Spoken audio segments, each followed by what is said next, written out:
Yo, what is up guys? It's Pedro here, and in today's video I will be bringing you guys a week 14 preview of the Washington football team versus the San Francisco 49ers. I will be giving you guys very important injury updates for the Washington football team.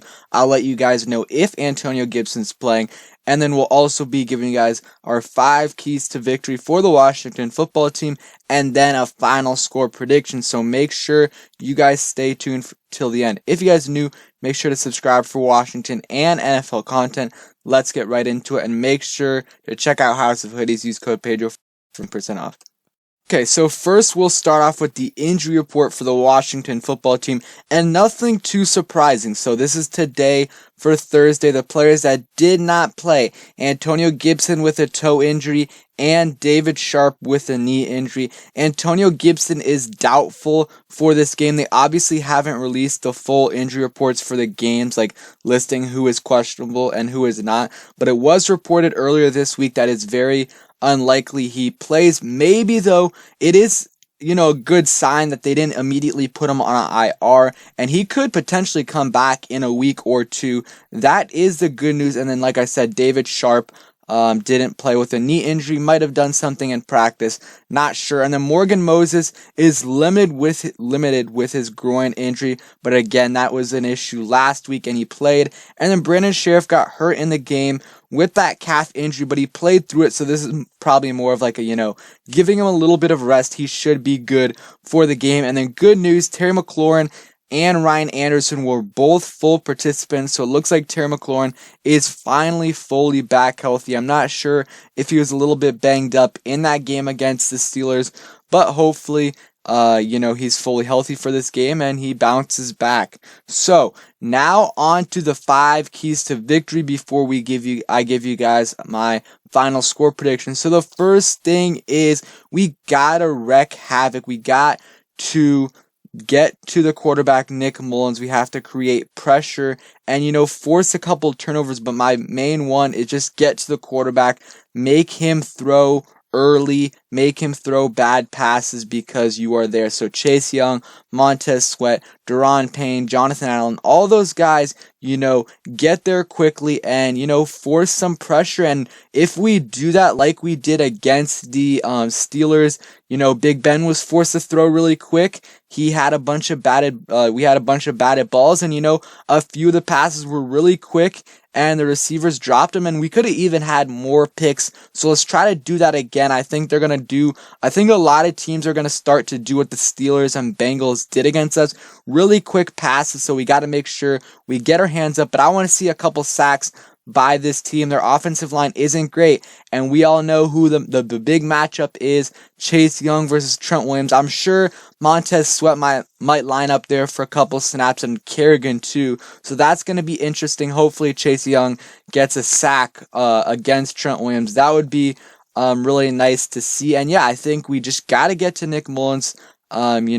He's not a great quarterback in general, but especially with pressure, he is not great. So make sure we get some pressure to him and early, so he's a little bit flustered. So the next one is make it that the 49ers are in 3rd and long situations, because obviously Kyle Shanahan is a great offensive mind, and you don't want it to be 3rd and 2, 3rd and 3, and give Kyle Shanahan a bunch of options to get that first down. If it's 3rd and 7, 3rd and 8, plus, what he's going to do. He's going to have to pass the ball. But if it's 3rd and 2, 3rd and 3, he could just straight up pass it, play action, or just run the ball. So that's why I'm saying we got to create 3rd and long situations. And then, of course, we have to make sure we get off the field after 3rd down. So it's going to be tough. They got a decent run game. They've got a lot of running backs that are decent. I'm not sure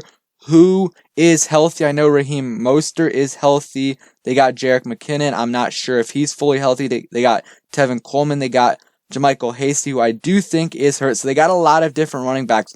And in general, their team is a little bit banged up. And yeah. So now let's go on to the 3rd key to victory. So this is kind of 2, but I think we got to get the ball downfield to Terry and Cam Sims. I mean, we had that shot to Terry And, Terry should have came down with it. Maybe had something to do with an ankle. Not sure, but he should have caught that ball. And, we've done like 1 or 2 deep balls a game to Terry, and usually almost every time it works. We get one. We had one against the Bengals, the Giants. I think we should continue to do that. And I think we got to get Cam Sims a little bit more involved, because he continues to, not get targeted enough, in my opinion. I think against the Steelers he did, but even then, all of his catches are very long catches. He had that one -2-yard play, but we even got lucky that we caught that. But besides that, he had like 2 or even 3 30-yard catches. So, want to get him a little bit more involved, and maybe get Terry on a couple slants. He's one of the best, he is the best yards after catch receiver in the NFL. Get him some slants, get him the ball. You can't go a game with him only getting 2 catches, especially without Gibson in this game. You don't want that to happen. So get it to Terry and get it to Cam Sims. So yeah. And the next one on offense is I want to see J.D. McKissic get some more, carries out of the backfield. I think, obviously Peyton Barber is going to get a lot more this week, but a lot more than he usually does. But I want to see, on these first down situations, I want to see J.D. McKissic get the carries, because, he's averaging over 4 yards a carry. I think it's something like 4.6 or something. And, Peyton Barber's averaging, I'm not sure, but it's very, very low. It's probably in that 2 area. And sure, part of that is because he's getting that short yardage.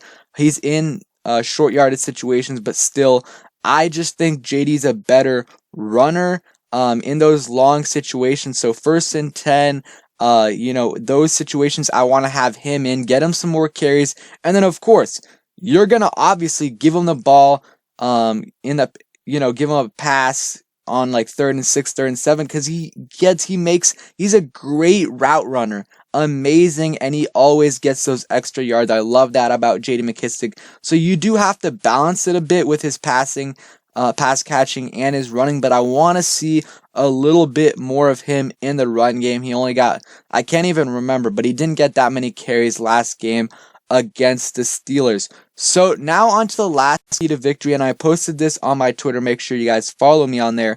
But it's a link in the description. But we're the best second half team in the NFL. That is a very good statistic to have. The only problem is that we're the second worst first half team. So I want us to start out faster. We have to we do that. We can't start slow like we have in the past. Especially against a team that can run the ball, because those teams can just run out the clock. So we got to get out to at least, if this is what I've said the last 4 or 5 weeks, if we're down by 1 score or less heading into halftime, I'm satisfied, because like I said, we have a plus 89 point differential in the second half, highest in the NFL. So now into my score prediction for this game. So again, I think it's going to be a close game between us and the 49ers. Even though they do have a lot of injuries with George Kittle out, they have Jimmy Garoppolo out, Nick Bosa, Solomon Thomas, and they've got a bunch of other corners out. They still have got a good team. They got a good run game. They have some players on the offensive line. They got good receivers, and they're really well coached. So I think it's going to be a close game. I do think we can win this game. I'm going to go ahead and say 24-21 Washington. I think their defense is solid. It's going to be a close game. Hopefully it's not. Hopefully we win by a lot, but I think it's going to be close. They're a solid team. Even though they are 5-7, they've beat the Rams twice. They've kept it competitive against a lot of good teams. So that's why I'm saying 24-21. And if we win that game, we are 6-7, and it doesn't really matter what the Giants do, because if we win and we're 6-7 and the Vikings lose to the Bucks, I do believe are in the wild card, which is crazy to think about, but it is true. And if the Giants lose, that's even better. So we're hoping for a win for us and a loss for the Giants and for the Vikings. So thank you guys for watching. Hope you guys enjoyed the video. If you did, please smash that like button. Subscribe if you guys are new, and turn on those post notifications so you never miss a video. And peace.